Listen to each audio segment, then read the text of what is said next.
to Herbal Talks. I'm Miss Green of Herbal Punk. Today we have the great pleasure to talk to our guest, Thea, who is a very gifted clinical herbalist with a background of shamanic healing. Today we will be exploring the healing benefits of red clover, so stay with us. Hello Thea, thank you very much for joining us today. How are you? I am so good. It's so great to be with you. I've been watching all your incredible posts on sustainable herbal medicine, and you're just such a bright light, and I'm doing great, and I'm very happy to be here with you today. Oh, thank you so much. I am also very happy and very grateful for this opportunity. So, firstly, I'd like to say that your accomplishments in herbal medicine and alternative medicines are incredibly fantastic. And I love your passion and your dedication. So all my respects to you. Thank you. Thank you. Thea, you spent most of your childhood in Appalachian mountains. Can you please share your experiences from those times? And can you tell us a little bit about your herbal journey, please? Yeah, so, I live in the Appalachian Mountains of North Carolina. It's where I spent all of my childhood summers. I was born and raised in Miami, Florida, so we came up here to get out of the heat, and we spent all our summers here. I fell in love with the mountains as a kid, and I said, someday I'm going to live here. And so that someday happened a little over 20 years ago. And these mountains boast the widest variety of medicinal herbs in the world, next to China, because these mountain ranges survived the Ice Age. So a lot of the herbs that are in China are very similar to the herbs that are here, and they're only just now starting to have that dialogue about what the species are in China are very similar here, but they were named differently because they're obviously on different parts of the world. So it's been a wonderful exploration for me to be here in these mountains and working with herbal medicine. It's just been a lifelong dream. My mom is a plant person, so I got exposed very young to her love of plants, and that just caught on to me. And when we would come up here, there was so much folklore around the plants. And so I learned the folklore before I learned any of the botanical information. I was also a midwife 40 years ago. I had a midwifery practice. So I started to learn about the herbs in my midwifery practice, but it wasn't until I got here that I actually went back to school and studied herbal medicine more specifically. And the reason for that was because I was working on my book. It's kind of a joke to me now, but I thought, oh, well, if I get a certification in herbal medicine, that's going to help me to market my book. But actually what happened was the book needed me in herbal medicine school so that I could learn about 5-element theory, which is what I now teach because it's a shamanic approach, and I've just been very excited for everything that these mountains have brought to me in the way of herbal medicine. Wow, thank you so much for sharing such an incredible story. And the sound shamanic healing sounds very, very charming. Can you tell us more about it? Yeah, so, there's a lot of different schools of thought, maybe, because shamanism technically started in Siberia. But my relationship with the shamanic approach to healing is a Native American approach. I was adopted and raised in a traditional Seminole Indian village. So that's where we lived in Miami. We lived in Miami on the Miami River. And for the first 8 years of my life, I was in a traditional Seminole Indian village where they lived traditionally in their chiquis with their cooking fires and all of that. And then I married a Native man who also happened to be a doctor and a healer. So the shamanic approach is really about being able to communicate with this. For me, I mean, there's so much to it. It's such a rich tradition. It's not a religion. It's really it's not based on a belief system. It's based on practical personal experience. So later I married a Native man, and we started an organization called Resources for World Health, and we started teaching about Native American spirituality all over the world. And so that just brought me more fully into what I had, the first thing upon which a child sets its eyes is going to influence, that influenced me for the rest of my life. It was an imagery that was, very powerful for me. So to me, it's about communicating with the spirits, being able to have direct access to the spirit world, and then to be able to bring that information in a way that can actually help people in their lives to achieve, healing or whatever it is that they're seeking. So that is, a lot of where I think my book came out of too, was that I was, working in that way and open to communication with the spirit worlds. And so when the plant spirits started talking to me, I wasn't looking for that. It just happened very spontaneously. But, that's the path that I had been on, a Native American spirituality path for quite a while. That sounds very interesting, very exciting. And just a question popped into my mind. How would you know when to use herbal medicine approach and shamanic approach when you're seeing clients? Well, I use both, and it really depends on what the client has presented with and what they're asking for help with. So I tend to follow that, and then as we follow the story, when I get her story of their, the patterns of how they came to where they are to be asking for help with something, then, you can look at how the patterns have unfolded, and then that journey might take us into something that needs resolved in a way that might need, ritual or ceremony, or it might just need a deeper dropping in. So I'm really following the client and where they're needing to be led to get the pieces that they need to unlock whatever it is that they need to unlock for themselves to achieve healing. Brilliant, thank you. And earlier on you mentioned 5-element theory. Yes. Can you tell us more about it? Yeah, so 5-element theory is, in traditional Chinese medicine, is it's a study of relationships. So healing takes place in the context of relationships, and that is, in Native American we would say homotakwiasan, which means all my relations. But this is an Eastern energetic view of how everything is in relationship with everything else. So there are correspondences with these elements of the organ systems. So in herbal medicine, it allows us to know where to go in with the herbs, because somebody might be presenting with symptoms, let's just say, digestive symptoms, which would be earth element, but yet that whole process got set up through a depletion of the water element that led to, which is the kidneys, which led to an overheating of the liver, which is the wood element. And so, in Western medicine, we tend to just go straight for the symptom and treating the symptom, whereas in 5-element, we're actually treating the relationships that gave rise to that imbalance, and restoring that. So by restoring the water element, we relieve the heat that's in the liver that's affecting the earth element, because, and I know this is a lot, but like wood penetrates earth. So when that's weakened, it can no longer support these channels through which, our blood and other fluids flow. So it's a study of relationships, and it's an elegant system of healing.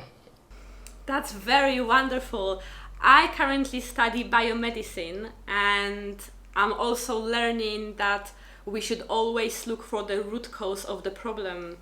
It's very interesting how you mentioned that allopathic medicine is always looking to mask the problems. It's like a plaster. You have a problem and you plaster it.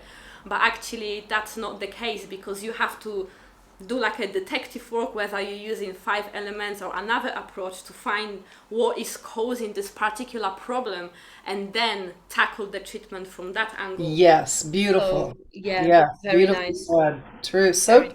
So true, so true. And it's not, it's like every system of healing. So energetic medicine, which traditional medicine, herbal medicine, is an energetic model of healing, whereas allopathic medicine is a mechanistic model of healing. It has its strengths and its weaknesses. It has its tools, and it's kind of like a box, and it works very well within that box. And so, yeah, so if it's seeing a symptom, it's going to use the tools that it has, which are drugs and surgery, to, make that, try to relieve that symptom. But when we're willing to be brave enough to really look at ourselves deeply as to what has given rise to an imbalance, and realize that herbs, and I'm just going to say this because this happens a lot. People say, oh, you're an herbalist. Well, I really want to do something alternative, and I've got this symptom, and I don't want to take a pharmaceutical, so what herb can I take instead of this pharmaceutical? That's thinking within that allopathic box. That's really not how herbal medicine works. The longest lasting results from herbal medicine is in its tonic ability to restore whole bodily systems. A tonic is something that is taken consistently over time. In in the Western approach, we want a quick fix. We want to fix it now so we can get back to work, because we're human doings, not human beings. And that's where we've placed this value, is on how much you do. So we just want a quick fix. But herbal medicine, given time and consistency, will restore those systems.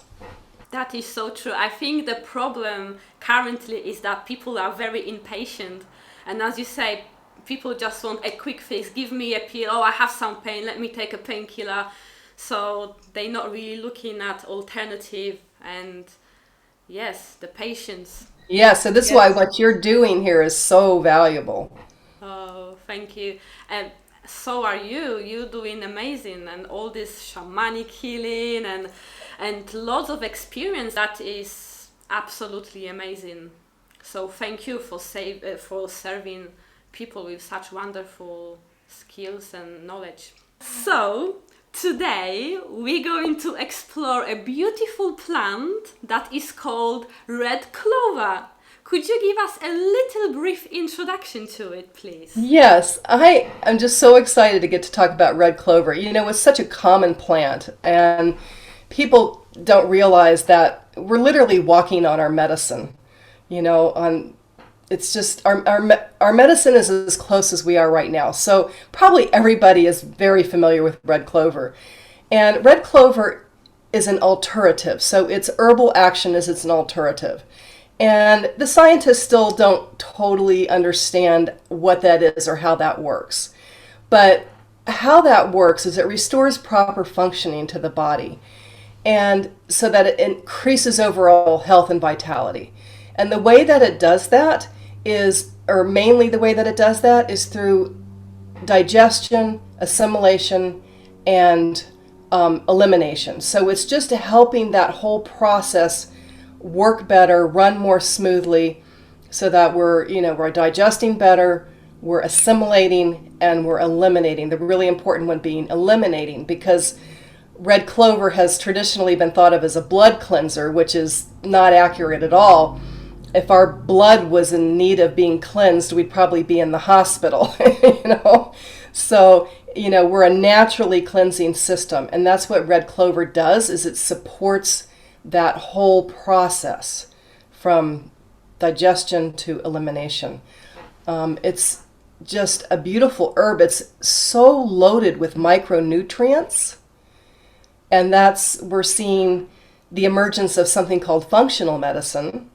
So red clover could be considered a functional medicine food because of how loaded it is in micronutrients, and we're seeing all those sprouts in the grocery stores now, the red clover sprouts, and so it has a lot to offer us.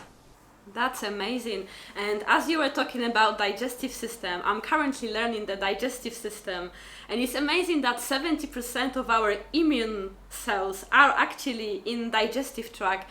So, what is red clover being commonly used for? It's probably the most commonly used for balancing female hormones. It's seen as a way of relieving PMS and menopausal symptoms because of its isoflavone component. So it's high in antioxidant phytoestrogens. But it's such a smart plant. It's not about that, because some people are afraid of it. It's like, oh, well, it's estrogens, it's like phytoestrogens, and phytoestrogens are bad. That's not how it works. It's a very smart plant. It knows whether we need estrogen or we have too much estrogen. So for an estrogen dominance, it will block the estrogen receptor sites. If we need estrogen, it will open the estrogen receptor sites. So it's up regulating and down regulating the estrogen receptor sites. So it's a brilliant herb for moderating female hormones. And I use it a lot with women that have very severe PMS, or they're having, menopausal symptoms like menstrual flooding, or, whatever, sore breasts, whatever that is going on. If they're still menstruating, if you were to do a red clover infusion 2 weeks before you flow, like from ovulation till flow, the difference that has made in all of the women that I have worked with is profound in relieving all those symptoms. It's also being used for infertility. And it really doesn't even matter what the reasons are for the infertility, other than maybe a structural issue. But if it's a hormonal issue, almost like, I want to say 95%, I don't know what, but it's most of the women who have been having trouble conceiving that do red clover, and I recommend infusions as the best way to do that, and we can talk more specifically about that if you want, but are, when you think about, what is the alternative? You're going to go get put on hormones, or you're going to take fertility drugs? It's like red clover. If you're doing it properly in a strong enough infusion over a long enough period of time, it takes about 3 months to rebalance female hormones. The results are profound. Wow, amazing. What I found even most amazing is that the plant has like a brain. It knows how and when to regulate hormones like the estrogen, which you gave an example, because, for example, too much estrogen has been linked with breast cancer. So it's amazing how the plant has this system built in, that it knows how much hormone is currently being presented in the body and how to regulate it. I just find this beyond inconceivable. I guess you could say it's magic in one way, but in another way, it's that synergy. It's a whole plant medicine. We're not, we've come through this era of the reductionist view, right? So that's why I love Eastern medicine and the energetic model, because it's a holistic view. It's a gestalt view. Whereas in the West, we're a reductionist view. So we're taking all those components out of the herbs and studying them and then seeing if but we've lost the synergy. And I think the new horizon really is whole plant medicine. And because the plants have evolved concurrently with us, adjusting their chemistries to meet our chemistries. I mean, it's no accident that you have very specific herbs for very specific, with specific body system affinities, right?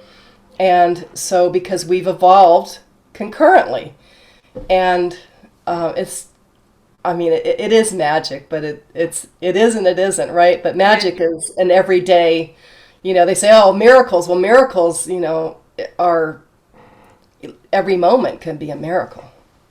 Very true. And are there any contraindications? Not really. I mean, it is a blood thinner. You would have to take a lot of it for a long time. So potentially it is a blood thinner. I usually recommend 2 weeks on, 2 weeks off. Or if you're doing it, in that window between ovulation and flow, you would do, 2 weeks out of every month, you would do the infusions. So, but I've never experienced anyone that's had problems with it. I've never heard of anyone that's had problems with it. But that is the one thing that you will find mentioned in the literature, is that it's a blood thinner and can cause potential problems if somebody's on a blood thinner, for sure, that kind of thing. Lovely. Thank you very much for clarifying this. And just earlier on, you mentioned that people can do infusions. Are there any other simple home remedies that you could recommend using red clover?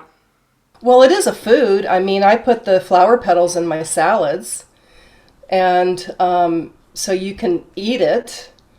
You can also, the Native Americans dried it and powdered it and put it in their flour to get those micronutrients, made it into, dried it and ground it and mixed it in with their other flours and used it that way. So it can be used as a food. And of course, the sprouts we talked about, the microgreens, which are so fabulous. Tea, just a nice, an infusion is a concentrated tea, right? But you can just have it as a light tea. It's lovely. It's sweet. I like how when I do other herbal infusions with herbs that are a little stronger, I'll throw some red clover in there just to sweeten it up a little bit. But so tea and infusions, and I recommend staying away from capsules and that kind of thing. Thank you. That's very helpful. And can you grow it in the pot? Well, it doesn't really, it will grow for a little while in a pot, and but it has these aerial roots, these they're roots that go widely underneath the ground. They're what do you call them? They're like sideways roots, and they send out these wide, and that's why they're so good for, why people and farmers particularly grow them as a cover crop. So in a pot, they're not real happy. So they'll do okay for a little while, but generally they're not happy.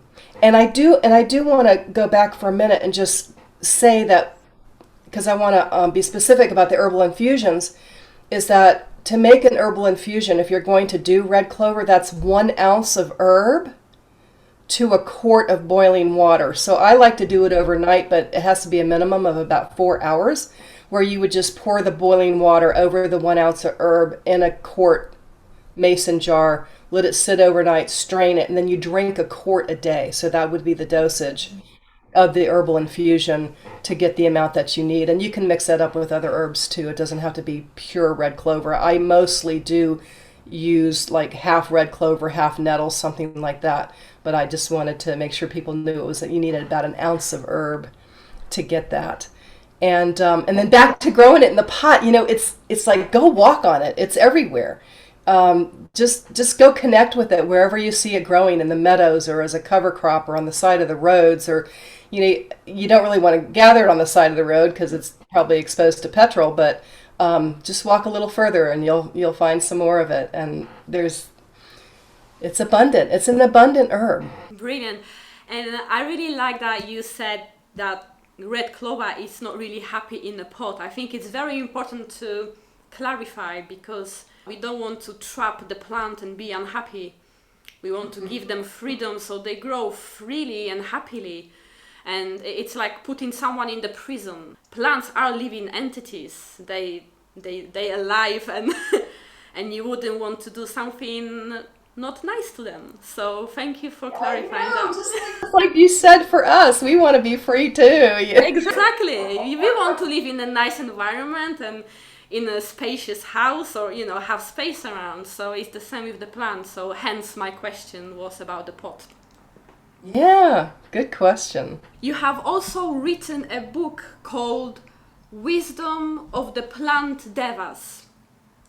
Can you tell us more about this book and what inspired you to write it? Yeah, well, the book really wrote me. I don't feel like I wrote the book. And my husband and I were growing a garden, and this story is in the book, but we were growing a garden, and there was a little wild patch down by the garden. And so I was coming to the end of my fertile years, and I felt like I wanted to offer something to this garden that had been feeding and nourishing us. And so I just kind of dropped in, and I'm like, what can I offer? I offer saliva, and I walk barefoot on the earth there so they can, so the soil can read my chemistry. But it was like, this was, my fertile years were very precious to me. And, being a midwife and working with women and fertility and all of that. And I thought, okay, this is the end of I'm losing something here. I'm losing my fertile years, and I just want to make this offering. And I just got this download that I should offer some of the last of my menstrual blood mixed with some of my husband's semen. So I thought, well, that's kind of a wild idea, but he was game. So, we did that one, and I took it down to the garden, and I thought, okay, I'm looking at the strawberry patch, and I'm looking at the nice cultivated rows, and I kept getting pulled to this wild area of the garden, which is where all the blackberry bushes with all their pricklies, grow. And I kept getting pulled. I'm like, no, not over there. No, not over there. And then I went, well, this is kind of a wild thing to do. Well, sure, I'll give it to the wild bushes. Why wouldn't I do that? And when I did that, it opened a portal where I just started to hear, it was like these spirits, if you will. It was like they were electric and like jumping up and down and like, oh, we're so excited you're here. And then they just started downloading me. And I literally went straight into my computer. It was like being in another world. I was like in a trance or something. And I just went straight to my computer and just started typing. And I didn't know what I was writing because they were talking, and I'm typing, and they're talking. And then I read it back, and I went, oh my God, I could not have made that up. And I showed it to a couple of people, and they're like, whoa. They said, you need to do something with that. You need to publish that or keep writing or just keep going. So it was 9 years. It was 9 years from the time that I first started to receive those downloads to the time the book got published. And it was just a process of continuing to journey with these plants and letting them, speak through me. So the book is really a bridge between botanical medicine and plant spirit medicine. And there's 3 sections for every plant in there. And the first one is, everything that we think we know about it, not everything, but, what we think we know about a plant thus far, because we know the science is always changing, right? It's like we know that this much at this point in our journey about this plant. So it's got the folklore, it's got, some of the constituents, some of, what it's used for.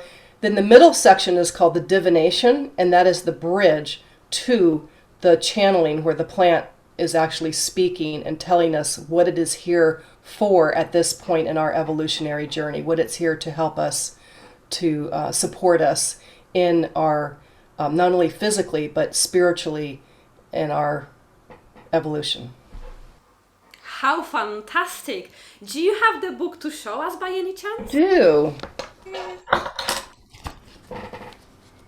Wow, it looks beautiful. Where can we get it from? It's everywhere.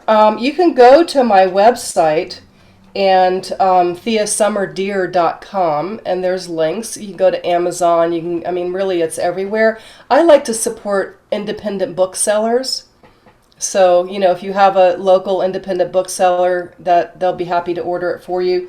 There are lots. I don't know if you can see that. That's Datura. The artwork in here is really, let me just show you Red Clover since we're talking about it.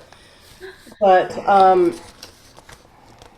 don't know if you can see. Beautiful. The woman in the red clover. Yes, very nice. It has beautiful artwork.